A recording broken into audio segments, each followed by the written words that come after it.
Good morning everyone, welcome back to my channel. কেমন আছো তোমরা সবাই? আশা করি তোমরা সবাই ভালো আছো, আর আমিও ভালো আছি। আজ 26শে এপ্রিল, শুক্রবার। এখন ঘড়িতে টাইম হচ্ছে সকাল 9:10। তো এখন থেকে তোমাদের সাথে নিয়ে আমি ব্লগটা শুরু করলাম। তো সারাদিনে যাই করব তোমাদের সাথে শেয়ার করব, দেখতে থাকো। আর জানো তো বন্ধুরা, আজকে আমি মোটামুটি 7:10-15 উঠে ঘরের বিছানা তোলা, তারপরে ঘরের জিনিসপত্র ঝাড়াঝাড়ি সব কিছু কাজ কমপ্লিট করে নিয়েছি। শুধু ঘরটা ঝাড় দিয়ে মোছাটাই বাকি আছে। আর এদিকে রান্না তো একেবারেই হালকা ফুলকা রান্না করব। আজকের এত গরম পড়েছে, মানে কোনো রকম উল্টোপাল্টা কিছুই খেতে ইচ্ছা করছে না। তো এখানে আমার একদিকে ভাত আর ডাল বসিয়ে দেওয়া হয়ে গেছে। ভাতটা ফুটেও গেছে, ডাল এক্ষুনি সিদ্ধ হয়ে যাবে। প্রেশার কুকারে বেশিক্ষণ সময় লাগে না। আর আমি প্রেশার কুকারেই ডালটা সিদ্ধ করি, কারণ সকালবেলাটা প্রচণ্ড তাড়াহুড়া থাকে রান্নার, ওর জন্য যতটা তাড়াতাড়ি করা যায়। তো এগুলো হতে থাকে। এখানে ঝুড়িতে কয়েকটা বাসন আছে, বাসনগুলো গুছিয়ে ফেলে ঘরটা মুছে নেবো। চল, রান্নাঘরে অল্প কটা বাসন ছিল যেগুলো আমি গুছিয়ে নিয়েছি। এখন আর ঘরটা ঝাড় দিয়ে মুছে নেবো। চলো, দেখতে থাকো।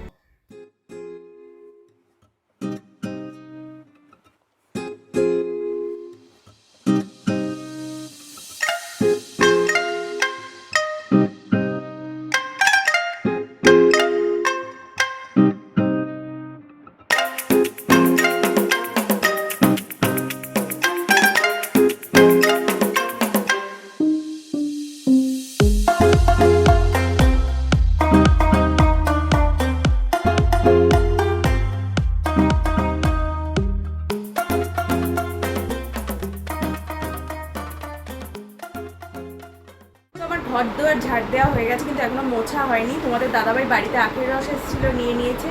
3টে গ্লাসে আমি নিয়ে নিয়েছি, আমার বাবার আর তোমার দাদাভাইয়ের। আর মেয়ের জন্য রেখে দিয়েছি, ওটা ফ্রিজে রেখে দেবো, মেয়ে স্কুল থেকে আসলে খাবে। তো চলো আগে আখের রসটা খেয়ে নিই, তারপর ঘরটা মুছবো। আজকে গরমের তাপ অনেকটাই বেশি।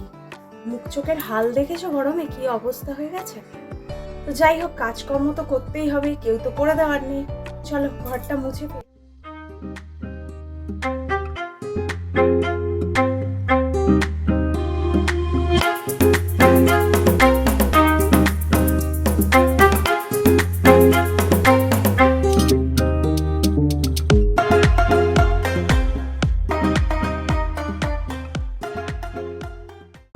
কমপ্লিট হয়ে গেছে। এবার আমি রান্নাঘরে যাব, আমার পটল আলুর তরকারিটা করতে হবে। ডাল করেছি, আলু সিদ্ধ দিয়েছি, আর পটল আলুর তরকারি। আজকে আমাদের নিরামিষ, যেহেতু শুক্রবার। তো চলো ঝপ করে তরকারিটা করে নিই, বেশি বেলা অবধি একদম কাজ করা যাবে না। আমার রান্নাবান্না কমপ্লিট হয়ে গেছে। ঘড়িতে এখন টাইম পুরো 10:30। আমাকে এক্ষুনি বেরিয়ে যেতে হবে মেয়েকে আনতে। আর জানলাগুলো বন্ধ করে দিয়েছি, কারণ হচ্ছে প্রচণ্ড রোদের তাপ ঢুকছে ঘরে। যতটা সকাল সকাল জানলা বন্ধ করে দেওয়া যায়, ঘরটা ঠান্ডা থাকে তার জন্য। তো চলো আগে মেয়েকে নিয়ে আসি, পরে আবার। মেয়েকে নিয়ে চলে এসেছে স্কুল থেকে। বাইরে প্রচণ্ড ঠাটা পোড়া রোদ্দুর, মানে বাইরে থেকে এসে ঘরে যেন কিছু চোখে দেখতে পাওয়া যাচ্ছে না, এমন অবস্থা হচ্ছে। যাই হোক, ওর জন্য আখের রসটা রাখা ছিল, এটা ওকে দিয়ে দিই। ও খেয়ে একটু রেস্ট করুক, করে তারপর স্নান দান করবে। আর আমাকে এখানে রান্নাঘর পরিষ্কার করতে হবে, বাসন কোসন আছে, ওগুলো মাজবো। তো চলো আবারও পরে আসছি তোমাদের সাথে। আমি আবারও চলে এসেছি রান্নাঘরে এই যে দেখো, গ্যাস পরিষ্কার করতে হবে। এখানে বাসন প্রচুর পড়ে আছে, এগুলো মাঝামাঝি করব। রান্নাঘর পরিষ্কার করব, তারপর স্নান করব। বেলা অনেকটাই হয়ে গেছে। তো চলো কাজগুলো তাড়াতাড়ি সেরে নিই, তারপর আবার আসছি তোমাদের। তো বন্ধুরা, এখানে আমি বাসনগুলো মেজে নিয়ে ধুয়ে নিচ্ছি। অনেকগুলো বাসন পড়েছে আজকে, আমি বাসন মাজার সময় পাইনি সকাল থেকে। তো এরপর আমি রান্নাঘর পরিষ্কার করবো, গ্যাস পরিষ্কার করবো, করে যাবে স্নান দান করতে যাব। যতক্ষণ না স্নান দান করছি না, যেন অস্বস্তি হচ্ছে একটা। তো চলো আবার পরে আসছি।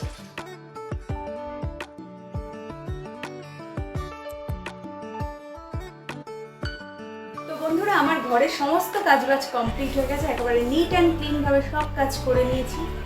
তো শুধু তো ঘরের যত্ন, সংসারের যত্ন করলে হবে না, নিজের যত্নটাও নিজেকেই করতে হবে। তার জন্য আমি নিজের জন্য একটু সময় বের করে নিয়েছি। চলো কি করি তোমাদের সাথে শেয়ার। এই এভারিওদের স্ক্রাবারটা দিয়ে আমি একটু মুখটা ক্লিন করে নেব, তারপর এই ফেস ওয়াশটা দিয়ে মুখটা ধুয়ে নেব। তো চলো দেখতে থাকো তোমরা।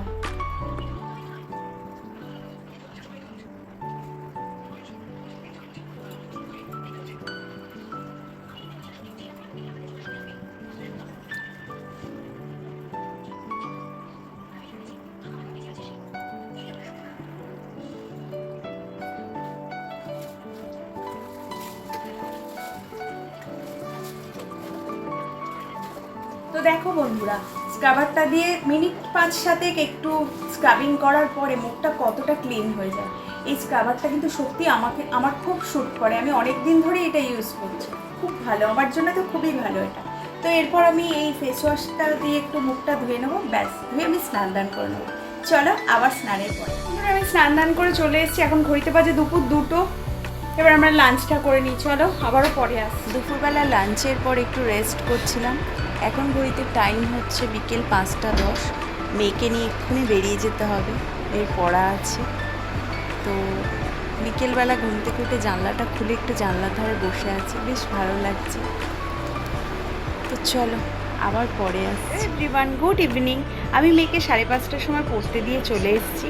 এখন ঘড়িতে টাইম হচ্ছে 7টা। তোমাদের দাদাভাইকে ফোন করেছিলাম, ও বললো মেয়েকে নিয়ে চলে আসবে, তো আমাকে আর যেতে হবে না। আর আমি মেয়েকে দিয়ে এসে কয়েকটা কাজ করলাম, যেমন ঘরে বিছানাগুলো একটু ঝাড়লাম, তারপর কটা জামা কাপড় ছিল সেগুলো গোছালাম, এসব কাজ করলাম। করে বাবাকে একটু মুড়ি মেখে দিলাম, বাবা খেললো সন্ধ্যেবেলায়, ব্যাস এই। আর সন্ধ্যের পর থেকে তো সেরকম একটা কাজ কিছু থাকে না, টুকটাক কাজবাজ থাকে। আর রাতের বেলা ভাত করব, এই আর কিছু সেরকম কাজ নেই। তো যাই হোক, আবারও আসছি তোমাদের সামনে পরে। তো বন্ধুরা, আবারও চলে এসেছি তোমাদের সামনে। তোমাদের দাদাভাই মেয়েকে নিয়ে চলে এসছে বাড়িতে, আর মেয়ে নিচে পড়ছে, আর ওর বাবাও বসে আছে ওর সামনে। আমিও এতক্ষণ ছিলাম। তো আমি ওপরে চলে এসেছি এখন ভাত বসানোর জন্য, যেহেতু রাতের ভাত করতে হবে। যাই হোক, আজকের ভিডিওটা আমি এই পর্যন্তই রাখছি। যদি ভিডিওটা ভালো লেগে থাকে তো like, comment, share and subscribe করে দিও আমার চ্যানেলটাকে। আর আবারও আসবো একটা নতুন ভিডিওর সাথে। ততক্ষণের জন্য টাটা, গুড নাইট।